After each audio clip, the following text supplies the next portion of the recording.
He kōna I purangi tēnei nā te reo irirangi o Aotearoa.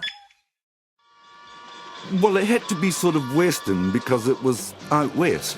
It was definitely cowboys and Indians, you know. This is songwriter Murray Grindley, described in the 70s as New Zealand's undisputed jingle king. And this is a track to one of our longest running and most iconic ads, the Great Crunchie Train Robbery. Even when they stopped playing it after the 20 years, every few years they'd roll it out again and put it on for a week. Kia ora, I'm Sonia Yee and you're listening to Eyewitness, a podcast looking at events and moments in history witnessed by the people who were there. Now, I don't know about you, but there are some commercials that immediately take you somewhere else. They keep you watching and sometimes singing along. And the best ones, well, they tell a great story. So in this episode, we're taking a look at how the advertising industry has changed. Now, when the Great Crunchie Train Robbery was being made back in 1975, that's 46 years ago now, when Murray wrote the music for it, he was in his mid-20s and had only been in the industry for a few years. The industry at that time, it hit a turning point. It was sort of like a changing of the guard, you know, they wanted something different. Because to be honest, I couldn't have done what the old pros did. I wrote songs. As opposed to jingles, you mean? Yeah. And to date, this Auckland songwriter and music producer has worked on thousands of them, including Welcome to our world. For Toyota, this very catchy L&P ad. He did the music for Dear John. For my girl Shirley, we're going to be married. Dear John, oh how I hate to write. And one that told us exactly what cats want. But Kiwi cats all know the score. And here's what all our cats prefer. Cats prefer shit. Meow. Now, when Murray started his career, he'd just hung up his rock and roll lifestyle, where he'd been touring with bands and playing in pubs, to, well, making fast turnaround tracks for ads. It was a creative playground. It was the days when we often did the music first, before they did the film, which is very unusual today. So back when he wrote the music for the Crunchy Bar ad, he was approached by the head honcho at an agency called Colenso. Chap called Roger McDonnell, the Wellington branch. He was the boss of the whole agency, actually. And he flew me down to Wellington. He had written the lyrics, all of them. And I read it through a couple of times. It was a really unusual one. And by unusual, Murray means the song kind of happened there, on the spot. I picked up my guitar, pretty well played the Crunchy song straight away. Life's a whole long journey, boys, before you get too old. Don't miss the opportunity to strike a little gold. Out west, folks are fussing you. The way to make him stop is to quickly drive you to a Crunchy Bar and fill him full of chuck. You know, like it's like a spoof on the Wild West. And it was a song that told a story. When I'd recorded it about a week later, I sent it to them, and the next time I heard it was on air with the wonderful film that Tony did. That's Tony Williams, the director, who we'll get to in just a bit. The two best ones I did with Tony was the Crunchie Train Robbery and the Dear John ad. He was always extremely easy to work with, but I did know it was good. The track worked perfectly with the pitches. It was a match made in Crunchy Bar heaven. But a good jingle serves many functions.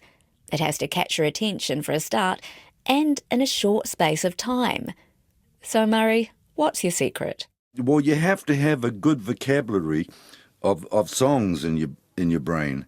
By the time I fell into the advertising thing, or as they call it in America, the jingle jungle, I had a pretty good vocab of lots of musical styles. And that's a huge help, you know, when you have that, you know, because, boy, you don't want them all to be the same. I mean, you know, otherwise you won't last very long. There were times within advertising where everything kind of shifted more to like telling stories and then episodical commercials, which were completely new. And also the songs were big, whereas now you don't actually hear a song on most ads. You do get the odd one. It's mostly instrumental. But today, there are processes in place and projects go through other sets of hands.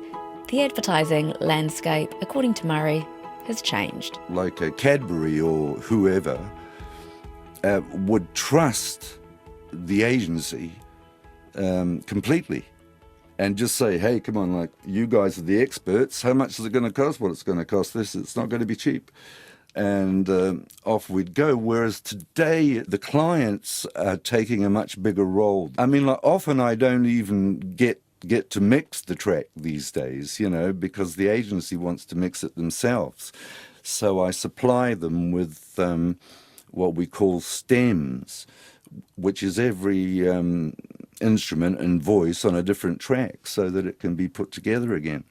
I'm not a huge fan of it, but at the same time, hey, you got to move with the times. I mean, would you still be like, here with your guitar, I'm going to strum a song and, oh, there's a song? Or is it like you have to provide 10 different versions of a song and they go, Well, I know that happens, but I won't do that one. I refuse to do that. You know, because that's silly, you know, because that'll just dilute it, you know. But yes, that does happen. I've just done this new version of the Kiwi Burger, and I worked with all these young people there, and they were fantastic. You know, like, I was old enough to be the granddad, but... Which brings us to director Tony Williams, whose career spans documentary films as well as commercials. Now, it turns out he lives in Kangaroo Valley in New South Wales, so we chatted over Zoom, and he says he started out pretty young in the industry. In fact, he was there when the first ever commercial was being made in New Zealand. Oh, I was about 19 or 20, I suppose. It was being made by Pacific Films, and I was on staff as a young trainee at the time. And the ad? It was kind of risque. Well, at the time. For Jockey's Underpants. And I was an assistant on the set. Starring one of New Zealand's foremost actors. Peter Harcourt, the actor, had to walk into a bank. Action. The voice said, what does a well-dressed man wear under his trousers? And his trousers disappear and he's wearing Jockey Underpants. And cut. And the commercial was banned. It was the first one ever made. Can't possibly show a man in his underpants. Indeed. But if only they knew then what we know now. If you'd like to listen to a story about jockeys' underwear, you can find one on RNZ podcast My Heels Are Killing Me, in the episode The Rise of the Y-Front. Now back to Tony and those early days. So when the commercials came along, it was very, very rough and ready. And everyone sort of like looked down their nose at it a bit. They said, oh, well, this is going to just do it like a newsreel shoot. So the lighting was appalling. The direction was pretty bad. It was very rough and ready. And they looked a bit like a newsreel item rather than the slick commercials you expect to see today. So it seems the industry had a long, long way to go before it got to the Crunchie Train Robbery phase, where pictures and songs told an epic story in 30 seconds, no less. And by the time this opportunity knocked on Tony's door, having learnt the tools of his trade working for production company Pacific Films, well, Tony had already been on a jaunt working in London and LA before returning to New Zealand, again rejoining Pacific Films, until he had a request to go out on his own. So I did. Now, back then, nobody in the industry was freelancing. It just wasn't part of their vocabulary, and work only came through production companies. But someone managed to twist his arm. So Roger McDonnell from Colenso asked me if I would do this ad set on a train. And he said, you can do it, mate. You can do it through your own company. And so the Great Crunchie Train Robbery was born. And the initial script had Kenny Rogers in the first edition singing the Crunchie jingle on a train while it was being attacked. Kenny and Tony happened to be friends already. It was a bonus for the agency. Except timing didn't work out. Kenny couldn't come to New Zealand, but the agency still wanted to get the ad off the ground, using the same idea and setting, and Tony was quick to inject some new and slightly surreal ideas. I wanted to get this footage of the train being attacked by aeroplanes and the Second World War material. And I had a friend in Hollywood. He was editing all of Martin Scorsese's documentaries at the time. And I told him what I wanted, and he said, oh, look, I'm working at Paramount at the moment. I'll see what I can find. And he went into the vaults, and he scrounged all these shots of the airplanes and gunfires and the Nazis and the train being attacked. And I got it for next to nothing. It would have cost a fortune today. So I was very lucky to have that friendship.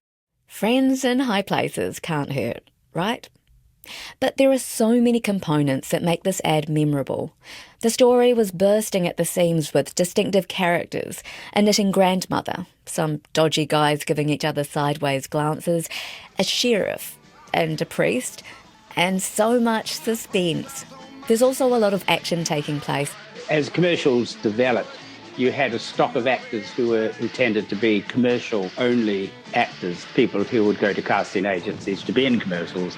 But back then, we were able to get the cream of downstage cast. We had Bruno Lawrence, Ian Watkins, Jeff Murphy's children. It was a lot of fun. Stuart Devaney, the actor.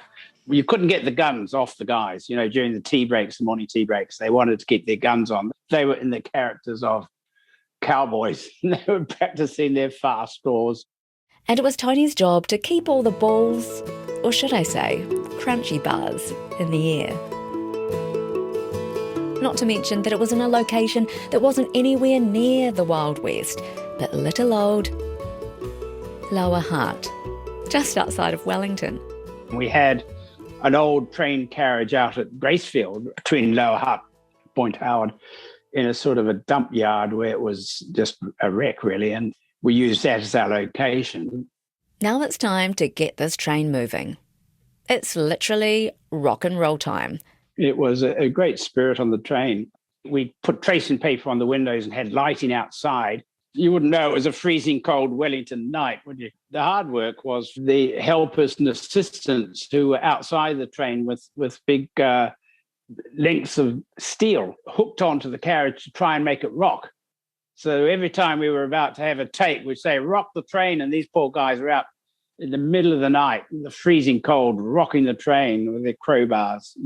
They had the hard job. Was there a fight choreographer on board? There was no such thing in those days. We just worked it out amongst ourselves. Bruno was fantastic. He's 110% performer. So we just made it up as we went along. It took us so long to shoot because there were so many scenes to do. And it was supposed to be a one-day shoot. When we came out, it was midnight, and we didn't realize it was so late because we'd been living in this false daylight inside the set. It was just like a party. We were having a ball. A lot of things were improvised, even though we knew roughly what was going to happen. And you know how Tony mentioned the actors were kept late? Well, the shoot went overtime, and so did the budget. So when I started to pay the bills, having not produced my own commercial before, I suddenly realized that I was spending more than I was making. The budget was $10,000 for this extravaganza. I started to write checks and realized I didn't have enough money in the bank to finish paying the crew. So I ended up making no money at all, and in fact, an overdraft. But Tony did receive something else as a form of compensation for his time, an unexpected gift. The agency felt so sorry for me, having done this hard work, that Roger came round to my house on a Saturday morning and opened his boot and brought out a motor mower. He said, a little token of our thanks. I'm sure Tony's house sported the best berm on the block after that. But why a motor mower? I've got no idea other than they had the account for Massport, and I suppose they had a spare one. And I'd always said I'm sick of pushing a hand mower. So there you go. But the biggest reward was yet to come. Exposure. Global exposure. Basically, this ad went gangbusters. Though I made no money from it, it was a calling card, and that kicked off a career. And, the ad became internationally famous. It was shown on the late night Johnny Carson's show, and in England, one of the late night television shows screened it. Now, the Crunchy Bar ad became iconic. So, was that a surprise to Tony? If I'd been paid royalties, I could have retired many years ago.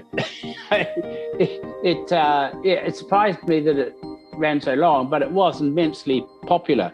And the funny thing is, we made a sequel Jeff Dixon from Silver Screen made a sequel, and then I also made a sequel, and none of them worked as well as the original. So they ran the sequels for a short period, and then they went back to the train robbery because that was the commercial that everyone loved and remembered.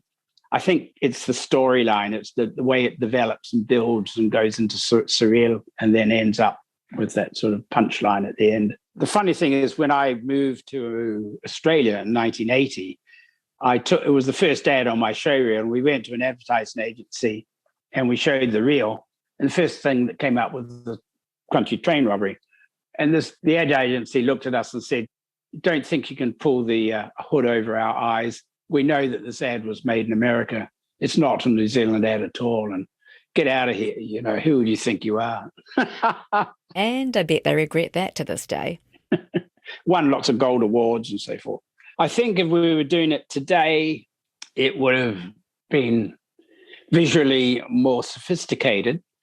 Like Murray, Tony's experience of the advertising industry today is vastly different from the free-rein, no-holds-barred approach of the past. Today, agencies are competing with digital companies. There's also more competition. Film and advertising skills are producing creatives who can work across the whole gamut, if required.